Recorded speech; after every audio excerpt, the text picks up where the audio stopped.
Harrison Ford does fine in the role, but Deckard is a very uninteresting protagonist, with barely any identity or depth, other than the mystery surrounding whether he's a replicant. Deckard is also too reactionary, as he does hardly anything himself to advance the plot. This may reflect Tyrell's motto about his replicants being more human than human, but Deckard didn't have to be such a shallow cipher, whether he's human or not, and the supporting replicants, Leon and Zora, are also rather blank characters who didn't really need to be in the movie. Leon briefly brings up the theme of mortality, but is otherwise just a henchman, and Zora, who works as an exotic dancer, does represent the human trait of sexuality, but both characters could have been cut without any notable loss to the film's main story about Deckard, Roy, and Rachael, and the issues the film addresses.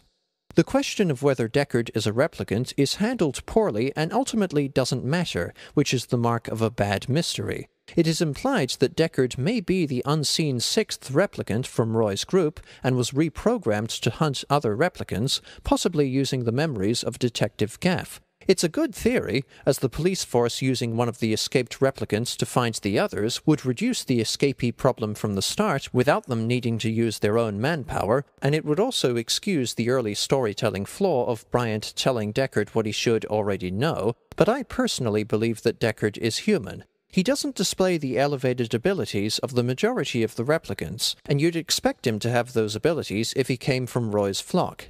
Also, when Bryant is showing Deckard the replicants he must retire, with one having died in an electrical field and the other 5 being at large in the city, it seems very counterintuitive to me that, if Deckard is the unseen sixth replicant, Bryant would draw attention to Deckard's replicant identity by deliberately leaving the last replicant's profile blank. It seems to be a rather transparent way to raise speculation. And if Rachael and Roy are viewed by Tyrell as experiments in replicants becoming human, with Rachael made to think she's human through implanted memories, and Roy attaining humanity through his own thought and action, then Deckard being a replicant wouldn't be of much use to Tyrell. A human slowly realizing that he's actually a replicant is the opposite of what Tyrell was pleased to see in Roy, that is, a replicant becoming human, and the ending, with Roy traumatizing and teaching Deckard, is more thematically resonant if Deckard is human. And if Deckard is the sixth replicant from Roy's group, then why doesn't Roy show any hint of recognition? I think that all of those factors point to Deckard being human. As for Deckard having the memories of Detective Gaff, I doubt that possibility because the two of them act nothing alike, and the only evidence for that idea is Gaff's general resentment of Deckard and the origami unicorn he leaves in Deckard's apartment. That origami unicorn refers to a dream Deckard has earlier in the film of a unicorn, and it's implied that this is an implanted dream that Gaff read about in Deckard's files, and the origami is a clue to Deckard's identity as a replicant and shows that Gaff knows.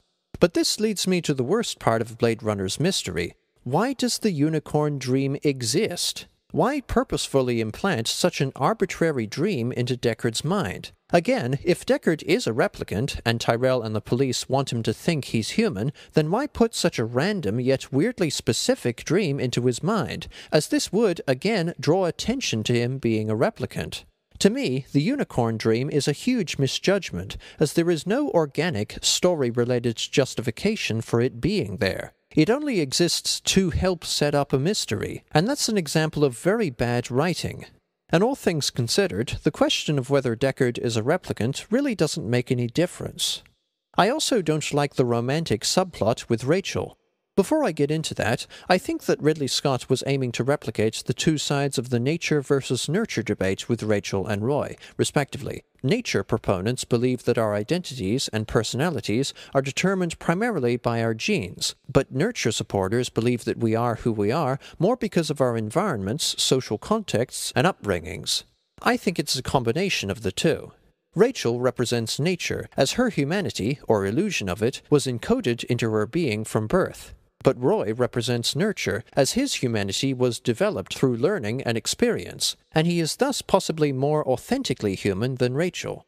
Anyway, back to Rachael and Deckard. Rachael is Tyrell's assistant, and after she is administered a Voight-Kampff test, Deckard eventually determines that she is a replicant, although the fact that it took so many questions indicates that the test could be fooled by a sufficiently human-like replicant. Rachael is clearly distressed after realizing she is a replicant and her most secret memories are fake, and Deckard promises not to hunt her, partly out of sympathy and his judgment of Rachael as human enough to spare, but also out of gratitude, as Rachael shot Leon and saved his life.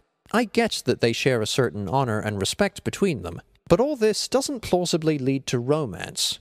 Their alleged romance is flat, hardly even shown, and totally unconvincing, especially since Deckard basically sexually assaults Rachael. They share a kiss, and then when Rachael tries to leave, Deckard stops her and pretty much forces himself on her. Again, I get that Deckard is essentially carrying out a brute force Voight-Kampff test on Rachael and is trying to provoke an emotional response to gauge her humanity. Believe me, I do get it. And here's where I make up for all the rape symbolism I missed in Alien. But I find this scene very off-putting, and the fact that Rachael, after a moment of fear, starts kissing Deckard, and that this is the only scant bridge between Rachel's assault and her loving him at the end, makes this scene go beyond being intentionally uncomfortable and become actually offensive. Deckard's romance with Rachael is barely developed, unconvincing, and when you think about it, rather offensive.